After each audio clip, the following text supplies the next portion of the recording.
Arron Muller is the Chief Operating Officer and Therapist at Life Matters Psychology Services, alongside his wife, Dr. Trudy Ann Gale. Life Matters Psychology Services is located in Valley Stream, New York. He holds a Master of Social Work degree from Adelphi University. Arron was highlighted as one of the 15 Black male therapists you should know in the Huffington Post in 2017. One of his latest projects was launched of his t-shirt line promoting Black men seeking therapy, which includes the slogan, "Black Kings Need Therapy Too."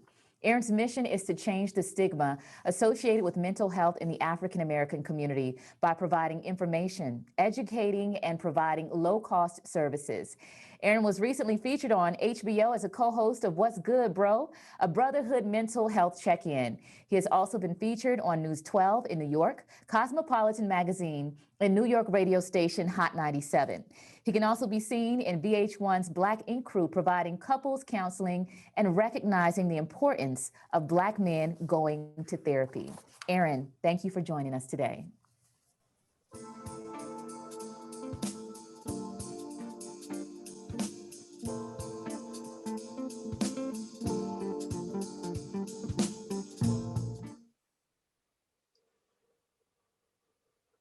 Good afternoon, everyone. My name is Arron Muller, and I am a licensed clinical social worker. I am happy to be here today to give the perspective from the men about Black maternal mental health and the importance of our engagement during this process. Like, thank you for the beautiful introduction. Thank you for allowing me to be here. And let's go right to the slides about engaging Black fathers. I am a father of two, Hudson and Harley, and that's everything to me. So I'm very passionate about having this conversation about engaging Black fathers. So let's get right into it. And I'm looking forward to an engaging conversation. So fathers, where are you? A conversation about the importance of a father's presence in the family. Next slide, please. So what are we going to be doing today? Participants will engage in an interactive conversation about the importance of the father's presence in the family. Participants will also learn the social and emotional impact of the father in the home. The session will identify and define challenges children and families face when the father is not in the home. And finally, a call to action will be issued how to get more fathers involved. Next slide, please. So this data, one thing, and I'm going to just be talking off the cuff as well, that a lot of data show that Black fathers are not involved in the home. But through my research, that's not the case. Actually, there are more Black fathers involved in the home more than society let us know and what the media portrays. But from this National Fatherhood Initiative, showed that 19.7 million children are without their father in the home. And they're saying that there's the father absence crisis in America. And like I said, while this is true, in the Black home, this is not true. There are actually fathers involved in their children's lives, and it is statistically shown to make significant difference in the child's development. And we'll talk more about that. Next slide. So I'm going to talk about stats about African-American fathers. According to Yeogman and Garfield, 2016, there's an inaccurate stereotype that Black fathers desert their offspring. Most Black fathers live with their child, approximately 2.3 million. And while studies identify social and structural barriers impacting paternal involvement, research has shown that African-American fathers are generally involved and engaged in the lives of their children. And that's Cooper, 2015. Next slide, please. So this is where we talk about some of the barriers to fathers being in the home. If we talk about those who, specific cases, we could look at what some of the barriers that hold the black men back. And as a therapist, these are a lot of conversations and a lot of issues that my clients face. History of violent behavior, addiction, challenge with finances, housing issues, mental health, strained relationship with their partner, in their own childhood experience of abuse and neglect.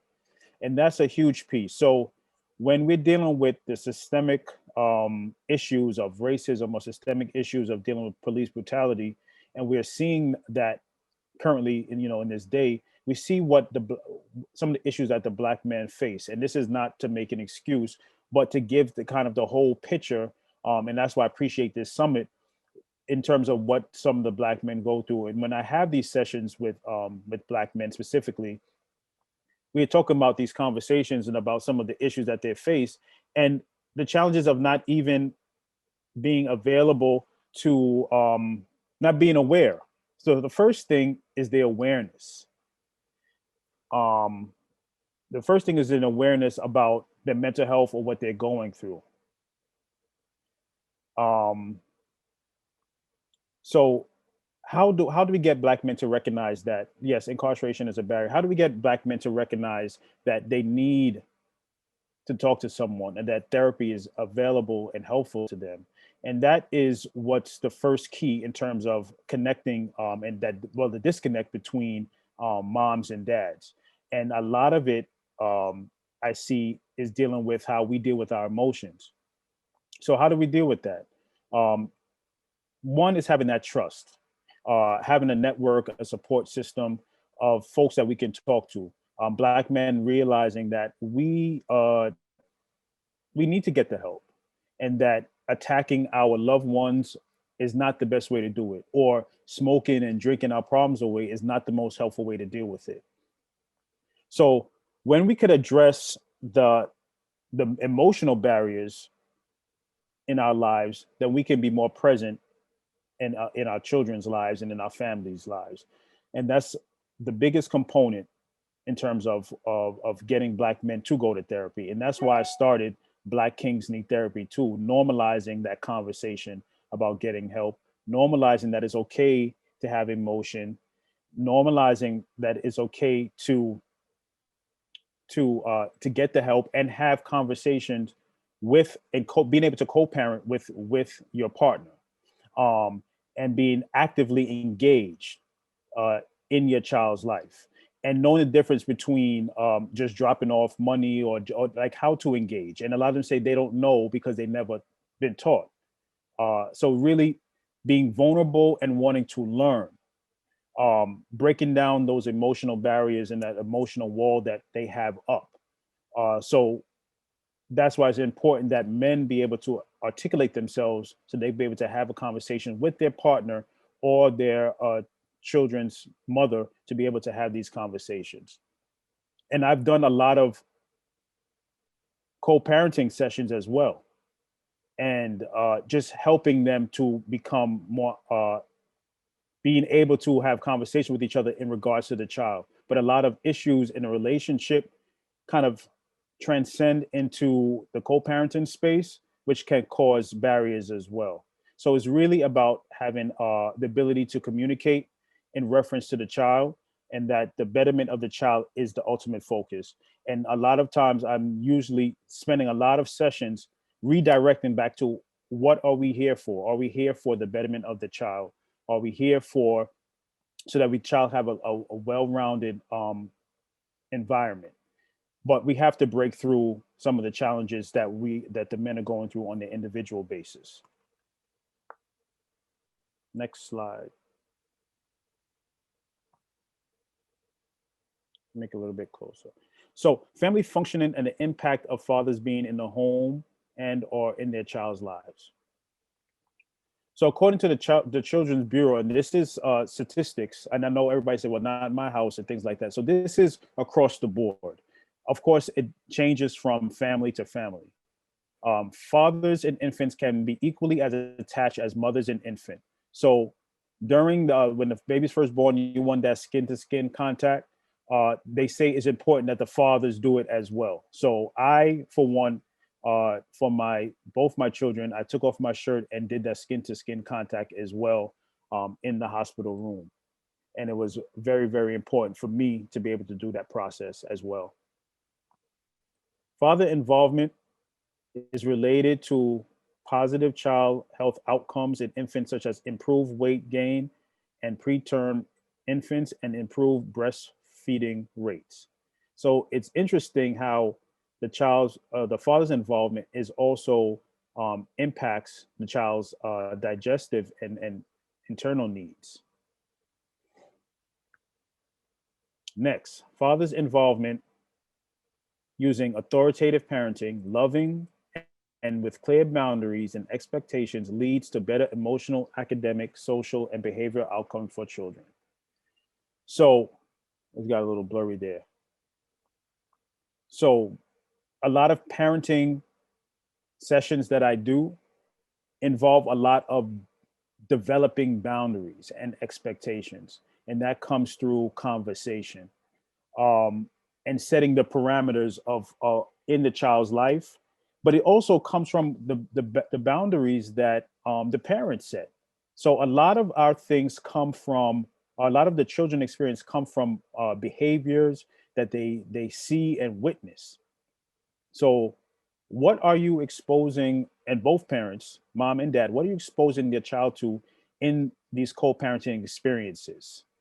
What does it look like? Do they see communication, or do they see yelling and arguing, pointing fingers and things like that? So we model the boundary setting, and the boundaries come from how you communicate with each other. How do you guys have back in how do you guys communicate back and forth? And I'm full transparency, my mother and father was never married. uh I feel like they're brother and sister, to be honest. I tell them that all the time, and I'm 37 years old. But the way that I saw them communicate, in a way, it was like, wow. So I came from this experience where my mom and dad wasn't together, but I saw how they communicated with each other, and it was revolving uh my well-being and my care. And I saw how my mom spoke to him and how he spoke to my mom, and that I was like, wow, they kind of shaped how I viewed the world from that experience. I was fortunate to have that, and every experience is not perfect, but I'm saying all that to say is that it shapes how you show up, and it shapes how your child communicates not only with their parent but other people as well. Because I'm also a school social worker, so I see all kids. I see kids from 3K to 8th grade. And there's a variety. There's parents that's together, there's parents that's not together. And I ask these questions. So where's your dad? Where's your mom? Who do you live with? Who's your primary caretaker? And what is it like when your dad comes over, when your mom comes over? And you'll be surprised about what they hear and what do they identify as the relationship. Now, sometimes we feel that we mask, or, oh, I don't talk about you negatively, but your energy, what you say, how you interact with other people on the phone, because the kids are ear hustling and listening, and they can hear all these conversations, and it shapes their attitudes in the school building or virtually for now. So oftentimes I'm wondering why you're acting out, and I'm asking the children these questions is because my mom and my dad don't get along. I hear them arguing. There's a lot of things that we as parents, we may not realize that the kids are exposed to. So I know you may not like the person, you may not, may have issues, but as a parent, I would say, please be mindful about how you share that energy. If you need to scream it to someone else, make sure the kid is not around, and you could curse them out all you want. Do what you got to do. I want to honor your feelings. But when it comes to the child, it's hands down, it's all about the betterment of the child. And I feel like if parents could be on the same page about that, then we'll have more well-rounded children. I'll go to the next one. Children who feel a closeness to their father are twice as likely as those who do not enter college or find stable employment after high school. 75% less likely to have teen birth, 80% less likely to spend time in jail, and half as likely to experience multiple depression symptoms. Now, I make up these stats. This is real.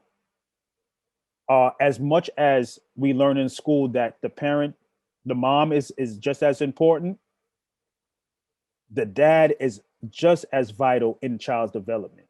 First question I'm asking is, tell me about your relationship with your mom. Tell me about your relationship with your dad.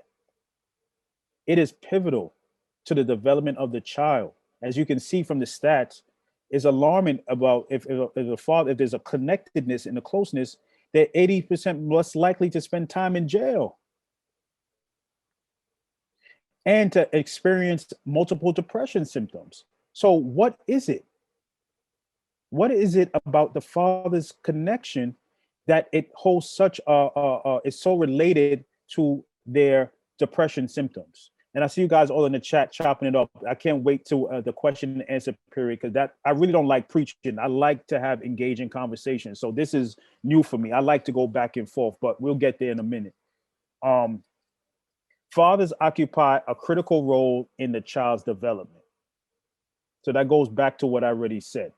A critical role in the child's development. It is pivotal to the child's development that they engage. And I have a lot of fathers that are not engaged. I tell them that you're missing out on the best experience of your life. So I hope there's some fathers in here that can take some of these information back to your homeboys that are not in their children's lives and let them know what these stats show. So screenshot and show it to them that you are directly affecting your child's well-being and welfare when they get older based off you not being in their life. The quality of the father-child relationship matters more than the specific amount of hours spent together. So the quality of the father and child relationship matters more than a specific amount of hours spent together. So we get it, everybody's busy and doing things, but that quality, that connection means everything. I'll relate back to my experience for context. You know, I'm in New York. My father lived in one borough and I lived in another, but we still had a connection because he would come pick me up when he can, and we do things together. We had those experiences. So creating that connection, that bond, right? So you may not be in the household exactly, but what is the experience like when they are together? Is it of quality? Is it of substance? You know, do they do things? Are they having conversation? Or is it more, you just come to the gate and just say, I came to say hello? You know, while that's okay, but it needs to be more in depth. It needs to be conversation. It needs to be doing things together, activities. High level of father involvement are correlated with higher levels of sociability, confidence, and self-control in children. And this is a mouthful right here, because when we look at the children's confidence, we look at their ability to engage with others, we look at self-control.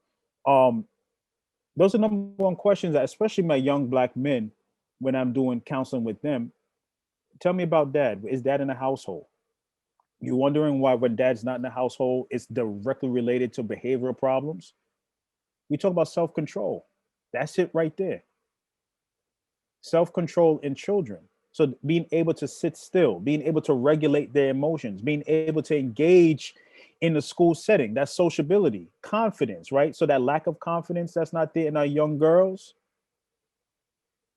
high level of father involvement are correlated with higher levels of sociability, confidence, and self-control. I hope y'all screenshotting this because this is some vital information.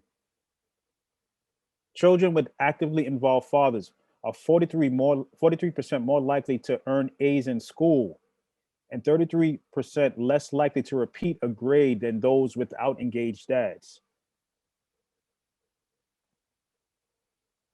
I don't need to say nothing else about that. That's clear. So we are showing, and I tell these Black fathers, I said, you don't know how powerful we are as king, like not only as kings, not ruling over the world, but ruling over ourselves and our children, how impactful we are. We have and I told my wife, because I saw how she, went back in the hospital after having both of my kids. She gets very sick after childbirth, and the miraculous process that women go through bearing children.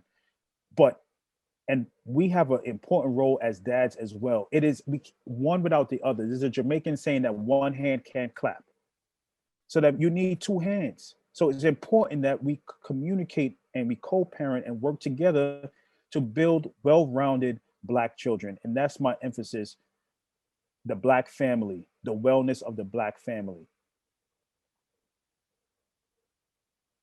Father engagement reduces the frequency of behavioral problems in boys while also decreasing delinquency and economic disadvantage in low income families. Father engagement, so that's what I spoke about. The father engagement, how important it is, especially in our young boys' lives, decreasing delinquency. So we're talking about uh, deviant behavior. You know, we're talking about maybe engaging in a illicit substance dealing or use.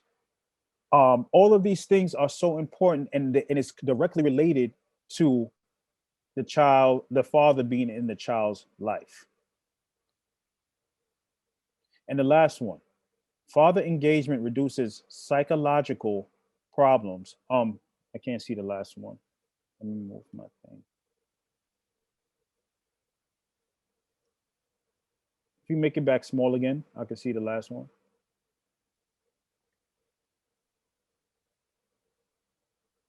Father engagement reduces psychological problems and the rates of depression in young women. Sisters, for our young girls, the development of the connection with their father, that's their first engagement with a man.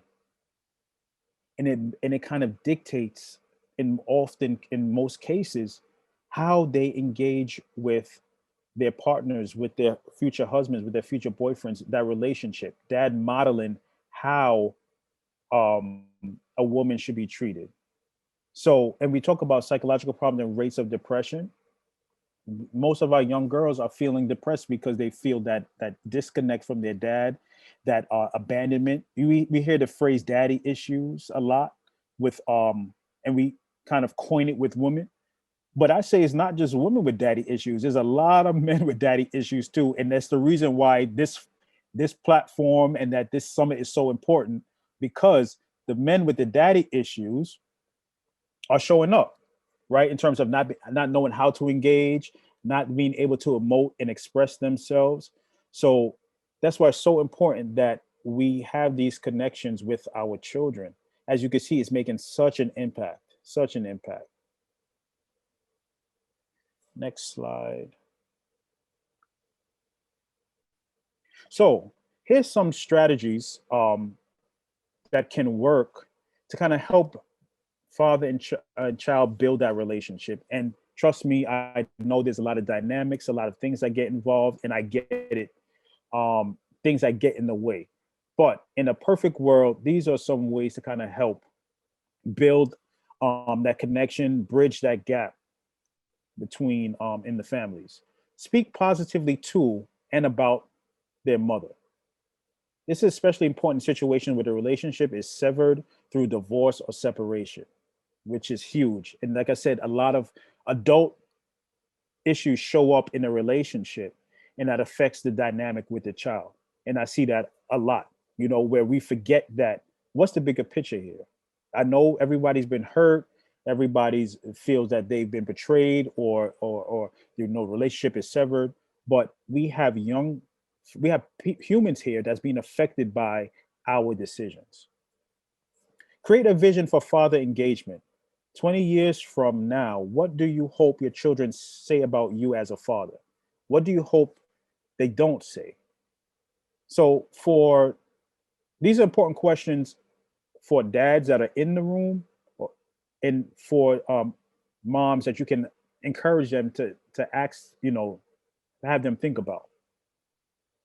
Be the bridge between your own father and your children. Whether or not you look to your father or mother as a model for parenting, the legacy of our parents, for better or worse, lives inside each of us. So we talk about that generational stuff, right? So I didn't have a relationship with my dad and my mom. I don't know how to, and let's continue on. There's a meme going around that the generational curse stops with me.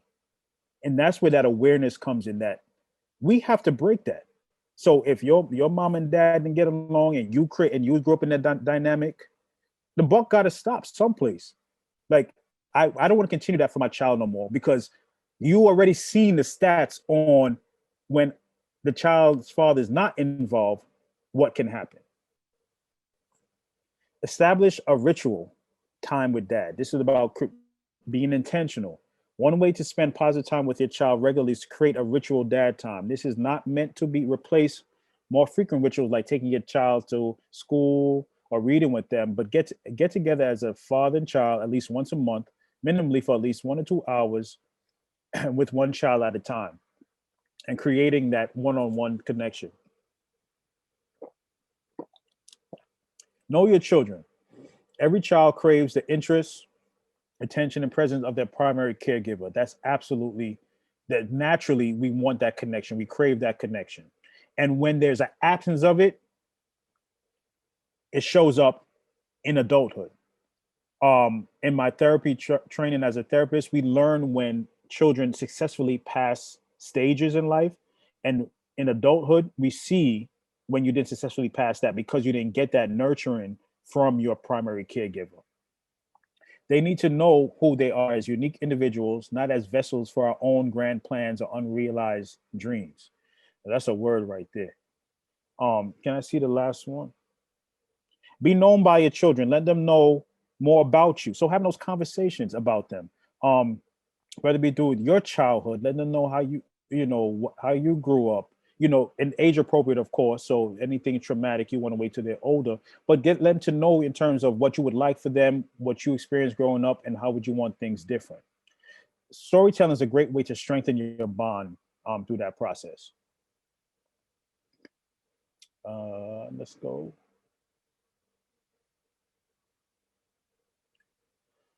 So I wanted for the dads in the room, or moms could share. There's some great resources where there's a lot of dad movements going on right now. It's encouraging black men to connect, process the issues going through, whether it be co-parenting or child visitation or court issues. And I know all of that we didn't even touch on, but I wanted to touch more about how to create. But there's a lot of dynamics that get in the way. There's fatherhood.org. Fatherhood.gov. There's a Real Dads Network, which is another powerful resource. Black Fathers Now, Instagram, there's the Dad Gang, and they've built a strong, robust team of Black fathers building unity. And Instagram, there's Their Fathers as well. And they have groups the last Sunday of every month. They have a group with 2 therapists on it every Sunday. And it's a whole bunch of dads just processing and talking and sharing and crying and all that other good stuff. So pass that resource on. And now's the fun part.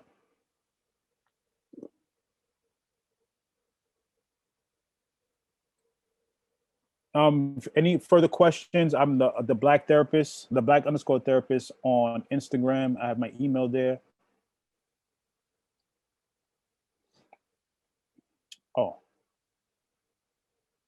So can I, so I didn't include in my research about blended families because that is that's a day topic in itself.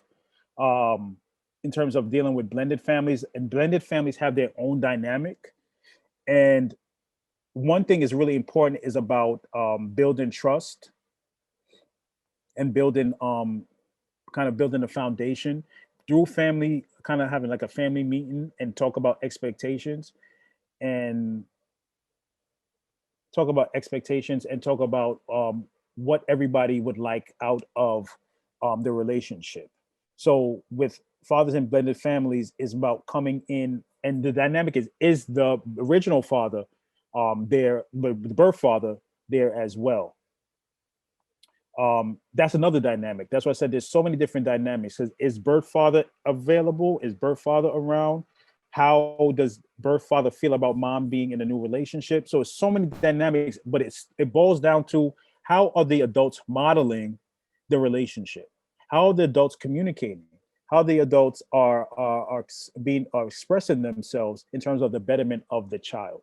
So while we can have a whole summit about it, it really boils down to how are you dealing with your ish and your stuff? Are you leaving it on, with your therapist to process and say, what, I really need to work on my behavior. I really need to work through that stuff that he put me through so that I can be present and available. And as dad, like I did some stuff in that relationship, or I'm hurt that we're broken up, but it doesn't affect my relationship with my child, because I do hear a lot of dynamics. Well, since you don't want to be with me, I'm not going to be in a child's life. And I hear that a lot. And that takes me months to even break that down. So I hope that answers that question. I'm trying to scroll up and to answer these questions. What do you say about dads and mom's idea? Dads and mom's idea about parenting are different. Yes, so there's definitely different views and ideologies and customs and values about co-parenting. About parenting the child, and that's another thing about conversation. And I've done that in therapy, kind of break down what is your goals for the child, what is your goals for your child, and see where there any alignment, because ultimately you want to see your child do well. So if we could agree on that, then we can go from there. But oftentimes they need therapy to even get to that point that they both have the child's best welfare in mind, because there's a lot of issues going on that kind of take over the main issue. So it's really breaking down your stuff so that you could be present for the child. Let me see. Do you suggest co-parenting counseling even if there's no particular issue? If there's no particular issue, I mean, if things are going well, it seems like you're doing it well, you may not be. But if there's some things that may come that may be laying underneath that hasn't been addressed, then maybe you could have a space just to improve communication. Because counseling doesn't have to be things are wrong. Things will be good. I just want to place a process and how can we improve? How can we get better? Does my child have any issues about mom and dad not being together? Like, prevention is nothing wrong with that.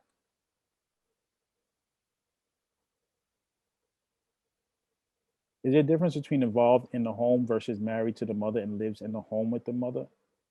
Let me try to break that down. Is there a difference between involved in the home versus married to the mother and lives in the home with the mother? I'm trying to understand that.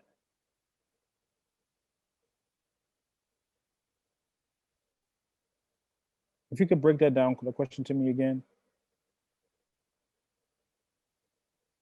I'm not understanding that question.